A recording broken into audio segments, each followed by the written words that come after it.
आगामी विधानसभा चुनावों से पहले तमिलनाडु सरकार ने महिलाओं को बड़ा तोहफा दिया है, जहां मुख्यमंत्री एम.के. स्टालिन की पहल पर कलैगनार महिला अधिकार योजना के तहत 1.31 करोड़ लाभार्थी महिलाओं के बैंक खातों में आज सुबह कुल 5,000 रुपये जमा किए गए हैं। इसमें फरवरी, मार्च और अप्रैल महीने की अग्रिम सहायता राशि 3,000 रुपये के साथ 2,000 रुपये का विशेष समर पैकेज शामिल है, जिससे महिलाओं को तत्काल आर्थिक सहारा मिलेगा। वहीं सरकार ने ये भी संकेत दिया है कि अगले कार्यकाल में मासिक सहायता राशि बढ़ाकर 2,000 रुपये की जाएगी, जिससे इस योजना का लाभ और व्यापक रूप से महिलाओं तक पहुंचेगा।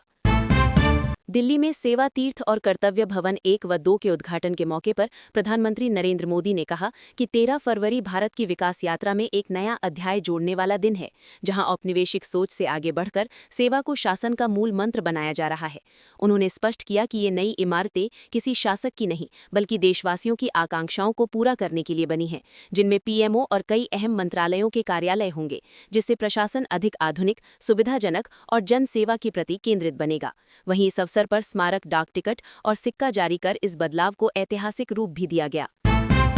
नीति आयोग की ताज़ा ट्रेड वॉच क्वार्टरली रिपोर्ट के मुताबिक जुलाई-सितंबर 2025-26 तिमाही में वैश्विक अनिश्चितताओं के बावजूद भारत का व्यापार प्रदर्शन मजबूत रहा है, जहां निर्यात की रफ्तार आयात से तेज रही और खास तौर पर इलेक्ट्रॉनिक्स निर्यात में बड़ी बढ़ोतरी दर्ज की गई। रिपोर्ट के अनुसार इलेक्ट्रिकल और इलेक्ट्रॉनिक उत्पाद अब भारत के कुल निर्यात का दूसरा सबसे बड़ा हिस्सा बन चुके हैं, जो जीडीपी में 3.4% का योगदान देने के साथ करीब 2.5 करोड़ लोगों को रोजगार उपलब्ध करा रहे हैं। वहीं सरकार की मैन्युफैक्चरिंग और नीतिगत पहलों से आने वाले वर्षों में इस सेक्टर के और विस्तार की उम्मीद जताई गई है।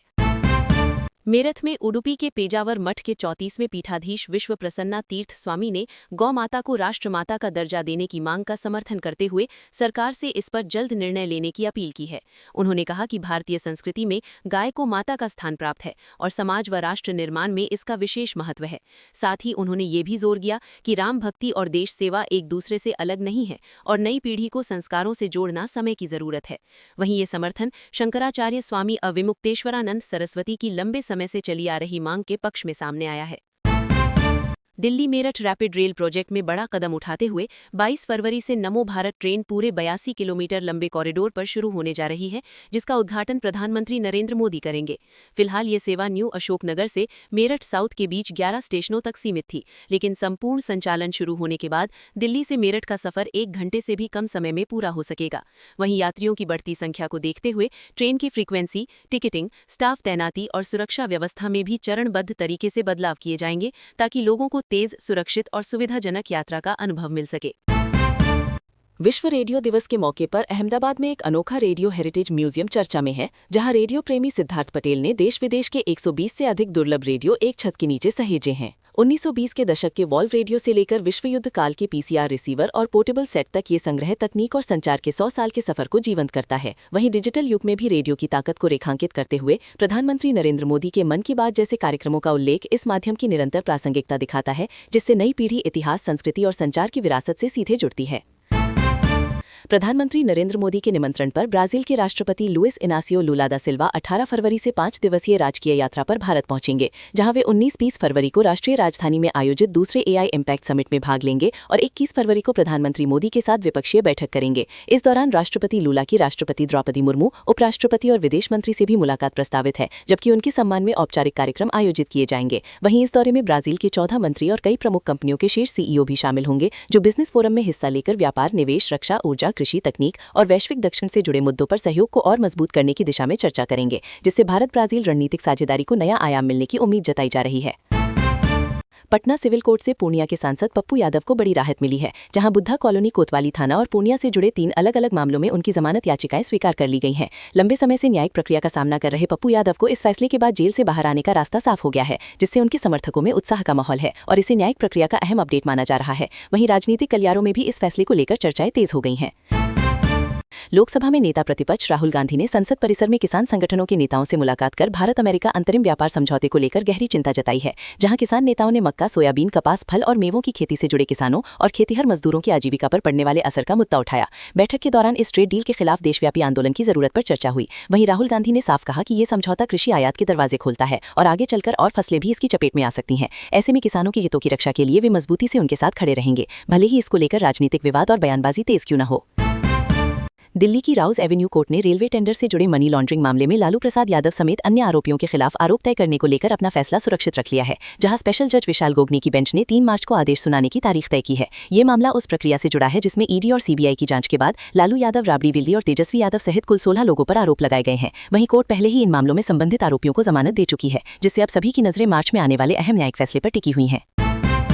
राजस्थान के कोटा में मेडिकल एंट्रेंस परीक्षा की ऑनलाइन तैयारी कर रही मध्य प्रदेश की 18 वर्षीय छात्रा से जुड़ा एक गंभीर मामला सामने आया है, जहां तबीयत बिगड़ने पर साथ रहने वाली छात्राएं उसे अस्पताल लेकर पहुंची, लेकिन देर रात उसकी मौत हो गई। पुलिस के अनुसार परिजनों को सूचना देकर पोस्टमार्टम की प्रक्रिया पूरी कर ली गई है और फिलहाल पूरे मामले की जांच जारी है। वहीं छात्रा पहले भी नीट की तैयारी के लिए कोटा में रह चुकी थी और हालात व कारणों को लेकर अभी कोई स्पष्ट जानकारी सामने नहीं आई है, जिस पर पुलिस सभी पहलुओं से स्थिति को समझने का प्रयास कर रही है।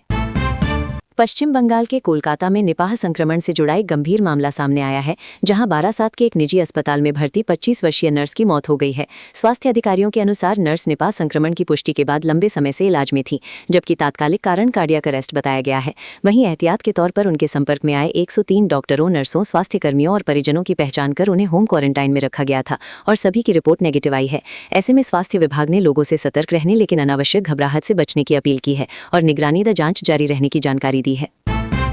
नई दिल्ली में अपने नए कार्यालय सेवा तीर्थ का उद्घाटन कर कार्यभार संभालते ही प्रधानमंत्री नरेंद्र मोदी ने देश के सामाजिक और आर्थिक विकास को गति देने वाले 4 बड़े नीतिगत फैसलों पर हस्ताक्षर किए हैं, जिनका सीधा असर महिलाओं, किसानों और युवाओं पर पड़ेगा। इनमें लखपति दीदी योजना के तहत अब 6 करोड़ महिलाओं को आर्थिक रूप से आत्मनिर्भर बनाने का लक्ष्य, किसानों के लिए एग्रीकल्चर इंफ्रास्ट्रक्चर फंड को बढ़ाकर 2 लाख करोड़ रुपए करना ताकि भंडारण और प्रोसेसिंग सुविधाएं मजबूत हों, सड़क हादसों में घायलों को 1.5 लाख रुपए तक कैशलेस इलाज देने वाली पीएम राहत योजना की मंजूरी और युवाओं व स्टार्टअप्स को बढ़ावा देने के लिए 10,000 करोड़ रुपए का स्टार्टअप फंड ऑफ फंड्स 2.0 शामिल है। सरकार का मानना है कि इन फैसलों से रोजगार, सुरक्षा, निवेश और आत्मनिर्भर भारत के विजन को मजबूत आधार मिलेगा। आजादी के बाद पहली बार प्रधानमंत्री कार्यालय साउथ ब्लॉक से हटकर नए पते पर शिफ्ट हो गया है, जहां प्रधानमंत्री नरेंद्र मोदी ने शुक्रवार को सेवा तीर्थ का विधिवत उद्घाटन किया। इस मौके पर पीएम मोदी साउथ ब्लॉक में आखिरी बार कैबिनेट बैठक करेंगे, जिसके बाद प्रशासनिक कामकाज पूरी तरह सेवा तीर्थ और कर्तव्य भवन 1 व 2 से संचालित होगा। वहीं सरकार का कहना है कि ये नया अत्याधुनिक परिसर तेज, पारदर्शी और नागरिक केंद्रित शासन व्यवस्था को मजबूत करेगा, क्योंकि यहाँ पीएमओ, कैबिनेट सचिवालय और राष्ट्रीय सुरक्षा परिषद सचिवालय एक ही जगह काम करेंगे और कई प्रमुख मंत्रालय भी शिफ्ट होंगे, जिससे बेहतर समन्वय, सुरक्षा, डिजिटल गवर्नेंस और पर्यावरण अनुकूल कार्य संस्कृति को बढ़ावा मिलेगा। उत्तराखंड की राजधानी देहरादून के घंटाघर से सटे चुक्खू मोहल्ले में पेयजल को लेकर गंभीर स्थिति सामने आई है, जहां पिछले 1 महीने से पानी में सीवेज मिलने की शिकायतों के बीच कई लोग बीमार पड़ रहे हैं। स्थानीय लोगों का कहना है कि मजबूरी में इसी पानी का उपयोग किया जा रहा है, जिससे पेट से जुड़ी समस्याएं बढ़ी हैं और कुछ लोगों को अस्पताल में भर्ती भी कराना पड़ा। वहीं जल संस्थान और संबंधित विभागों को बार बार सूचना देने के बावजूद स्थायी समाधान नहीं निकल पाया है। ऐसे में लोगों को आशंका सता रही है कि अगर समय रहते ठोस कदम नहीं उठाए गए तो हालात और बिगड़ सकते हैं, जबकि प्रशासन की ओर से जांच जारी रहने और स्थिति पर नजर रखने की बात कही जा रही है। दिल्ली की पटियाला हाउस कोर्ट ने लाल किला से जुड़े गंभीर मामले में राष्ट्रीय जांच एजेंसी को बड़ी राहत देते हुए जांच के लिए 45 दिन का अतिरिक्त समय मंजूर कर लिया है। वहीं कोर्ट ने डॉक्टर शाहीन सहित समेत 6 आरोपियों की न्यायिक कस्टडी 13 मार्च तक बढ़ाने का आदेश भी दिया है। एजेंसी का कहना है कि ये घटना एक संगठित साजिश से जुड़ी है, जिसकी परतें खोलने और सभी पहलुओं की गहन जांच के लिए और समय जरूरी है, जबकि कोर्ट ने स्पष्ट किया है कि आगे की कानूनी कार्यवाही जांच की प्रगति और पेश किए जाने वाले साक्ष्यों के आधार पर तय की जाएगी। ऐसे में इस मामले पर आने वाले दिनों में न्यायिक प्रक्रिया और तेज होने की संभावना जताई जा रही है।